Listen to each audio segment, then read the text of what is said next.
1 Timothy 2:1 ವಾಕ್ಯ. ಎಲ್ಲದಕ್ಕಿಂತ ಮೊದಲು ಯಾರಿಗೋಸ್ಕರ ಪ್ರಾರ್ಥನೆ ಮಾಡ್ಬೇಕಂತೆ? ಮನುಷ್ಯರಿಗೋಸ್ಕರ. ಆಮೇಲೆ ಪ್ರೇಯರ್ ಲೈಫ್ ಅಲ್ಲಿ 3 ಪಾರ್ಟ್ಗಳನ್ನು ನಾವು ಕಾಣ್ತೀವಿ.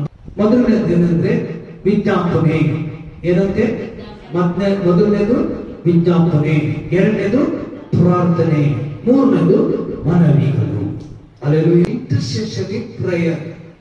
ವಿಜ್ಞಾಪನೆ ಅಂದ್ರೆ ಇತರರ ನಮಗೋಸ್ಕರನೂ ಅಲ್ಲ. ವಿಜ್ಞಾಪನೆ ಅಂದ್ರೆ ಪ್ರೇಯರ್ ಅಂದ್ರೆ ತನಗೋಸ್ಕರನೂ ಅಲ್ಲ, ತನ್ನ ಸಮುದಾಯಕ್ಕೋಸ್ಕರನೂ ಅಲ್ಲ, ನನ್ನ ಎದುರುಗಡೆ ಇರುವ ವ್ಯಕ್ತಿಗೋಸ್ಕರ ಕರ್ತನ ಬಳಿಯಲ್ಲಿ ನಿಂತು ಪ್ರಾರ್ಥಿಸುವಂಥದ್ದು. ನಿಲ್ಲೋದಂದ್ರೆ ತನಗೋಸ್ಕರನೂ, ವಿಜ್ಞಾಪನೆ ಅಂದ್ರೆ ತನಗೋಸ್ಕರನೂ ಅಲ್ಲ, ತನ್ನ ಸಮುದಾಯಕ್ಕೋಸ್ಕರನೂ, ತನ್ನ ಹೆಂಡತಿ ಮಕ್ಕಳು ಮನೆಯವರಿಗೋಸ್ಕರನೂ ಅಲ್ಲ,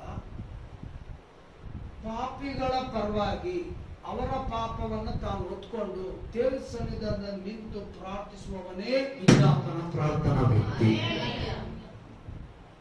ಇವತ್ತು ಎಷ್ಟೋ ಜನ ಪ್ರೇರೆ, ನಾನು ಪ್ರೇಯರ್ಗೆ ಹೋಗ್ತೀನಿ. ಅದಕ್ಕಿಂತ ಮೊದಲು ಮನುಷ್ಯನು ಒಳ್ಳೆಯವನೇ ಕೆಟ್ಟವನ? ಮನುಷ್ಯನು ಒಳ್ಳೆಯವನು ಅಲ್ಲ, ಒಬ್ಬನೂ ಒಳ್ಳೆಯವನಿಲ್ಲ, ಎಲ್ಲರೂ ಪಾಪ ಮಾಡಿ ಏನನ್ನ ಮತ್ತೆ ಒಳ್ಳೆಯವನ. ಭೂಮಿ ಮೇಲೆ ಮನುಷ್ಯನ ಉಂಟು ಮಾಡೋದಕ್ಕೆ ನಾನು ನೊಂದ್ಕೊಳ್ತೀನಿ ಅಂತೇಳಿ ದೇವರು ನೋಹನ ಸಂಗಡ ಮಾತಾಡ್ತಾರೆ. ಎಲ್ಲಾ ಮನುಷ್ಯರ ರಕ್ಷಣೆ ಹೊಂದುವುದು ದೇವರ ಚಿತ್ತ. ಹಳವಡಿಕೆಯಲ್ಲಿ ಮನುಷ್ಯನ ಉಂಟು ಮಾಡಿದ್ದಕ್ಕೆ ದೇವರು ಏನ್ ಮಾಡ್ತಾನೆ? ನೊಂದುಕೊಳ್ತಾನೆ. ಪಶ್ಚಾತ್ತಾಪ ಅನ್ನೋದು ಹೊರಗ ಒಳಗೆ ದೇವರೇ ನೊಂದ್ಕೊಳ್ತಾನೆ. ದೇವರು ನೊಂದ್ಕೊಳ್ಳೋದಕ್ಕೆ ಕಾರಣ ಏನು?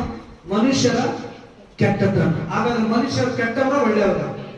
ಈಗ ಇದು ಬರೋಣ. ಎಲ್ಲಕ್ಕಿಂತ ಮೊದಲು ಏನ್ ಮಾಡ್ಬೇಕಂತೆ?